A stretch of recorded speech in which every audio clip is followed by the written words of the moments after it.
चलो चले छठ माता के प्रसाद खरीदने। एंड शाम में खरना का प्रसाद भी बना था, बहुत ज़्यादा अच्छा और टेस्टी। तो देखने के लिए स्टे ट्यून। हेलो दोस्तों, welcome to episode 2 of Chhath special vlog. And today is day 2 और मैं जा रही हूँ अपने बड़े पापा के साथ छठ के प्रसाद के शॉपिंग करने। तो आपको दिखाऊंगी क्या क्या चीज़ें हमने लिया है, क्या क्या फल चढ़ता है छठ पूजा में, महाछठ पूजा में। और yes, stay tune with me till the last. तो ये अब हम निकल पड़े हैं मार्केट की ओर। ये आप देख सकते हो पूरा मार्केट सजा पड़ा था, पूरा चारों तरफ फल ही फल के दुकान लगे थे। इवन फलों की चौखट भी पूरे फल से सजी हुई थी। सब तरीके के फल, सेब, संतरा, नारंगी, अमरूद, अनानास, अमरख, जो भी फल आप नाम लो उस दिन मार्केट में अवेलेबल था। और कुछ 2-3 जो बहुत प्रसिद्ध फल जो छठ में चढ़ते जैसे बड़ा वाला नींबू, उसको गागर भी कहते हैं हम लोग, और पानी फल, गन्ने और अनानास, ये सब कुछ ऐसे फल हैं जो ज़रूरी हैं, होता ही होता है। मम्मी लोगों के सूप और डलिए में छठ पे चढ़ता है और उसके बाद वो छठ का प्रसाद हम सभी लोगों को बांटते हैं अपने गली मोहल्ले, और या फिर दोस्त लोगों में बटाता है वो सारे फल।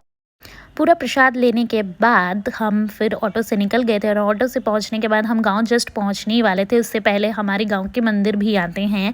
ये शिव जी का मंदिर है जो हम लोग गए थे। शिव जी के मंदिर के दर्शन करने के बाद फिर ऐसे ही पैदल हाँटते हाँटते हम निकल चुके थे दूसरी मंदिर के लिए। और दूसरी मंदिर जाते जाते ये देखो कच्चे रास्ते से हम जा रहे थे, जहाँ दोनों तरफ खेती हो रखी थी, आलू और हर तरीके की सब्जियाँ जो यूज़ होती हैं, और बिल्कुल ऑर्गेनिक होता है। हमारे यहाँ तो कोई ज़्यादा खाद और पेस्टिसाइड्स वगैरह यूज़ भी नहीं होता है।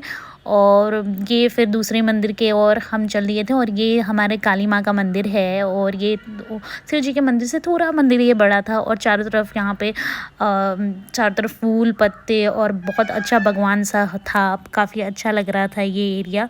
और ऊपर से धूप भी आ रहा था तो और ज़्यादा ही पूरा सब खिल खिल के पूरा खेत वगैरह सब सामने से दिख रहा था। देखो मैंने रिकॉर्डिंग भी किया है। और ये है काली माँ है तो वहाँ नीम का पेड़ तो ज़रूर होना ही चाहिए, तो सामने नीम का पेड़ भी था। और ये इसके बाद थोड़ा देर हम लोग घूमे वहाँ, टहलने के बाद फिर हम घर की ओर आ गए। और ये देखो ये दोनों मैडम लोग मेहंदी लगा रही हैं। ये दोनों मेरी बहनें हैं और ये मेहंदी लगा रही थी। मेहंदी सीजन आ गया है छठ के साथ, तो ये मेहंदी भी लगा रही थी। उसके बाद ठीक शाम होने के बाद मम्मी और बड़ी मम्मी छठ के प्रसाद के लिए लग गए थे। और वो दोनों छठ का प्रसाद बना रहे थे। जो छठ का होता है वो सबसे पहला होता है बखीर। बखीर जो होता है वो गुड़ और दूध का खीर होता है। और उसके बाद बखीर बनाने के बाद इन्होंने और छठ का अर्घ का भी प्रसाद बनाया, बट वो थोड़ा रात में बनाया था। बखीर, दूध और पूड़ी बनाने के बाद इन्होंने फिर पूजा की, एक दूसरे को टीका लगाया, सिंदूर लगाया। और उसके बाद ये पूरा विधिवत पूजा करने के बाद जब मम्मी लोग खाती हैं तो वो बोला जाता है ना कि कोई आवाज़ नहीं होना चाहिए। तो मैंने धीरे से वीडियो रिकॉर्डिंग करते हुए फिर हम निकल गए थे। और उनके खाने तक कोई आवाज़ नहीं आना चाहिए, कोई सिंगल आवाज़ नहीं तो वो खाना रोक देते हैं। एंड देन ये लोग सुबह में 2 बजे उठते हैं फिर ये छठ के अर्घ माता का प्रसाद बनाने के लिए। और ये प्रसाद वो कहा जाता है कि किरण उगने मतलब सूर्य देवता या चिड़िया बोलने से पहले ही बन जाना चाहिए। तो जो मेन प्रसाद था वो पहले ही बन गया था। उसके बाद जो बांटने वाला प्रसाद था वो ये लोग बना रहे थे। और ये सारे फल जो हम लोग लेके आए थे, काफ़ी फल थे। अभी तो इधर का मैंने थोड़ा वीडियो ही लिया है, तो ये था।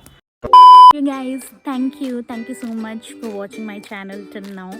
And आज का डे हमारे यहीं ख़त्म होता है। And bye bye.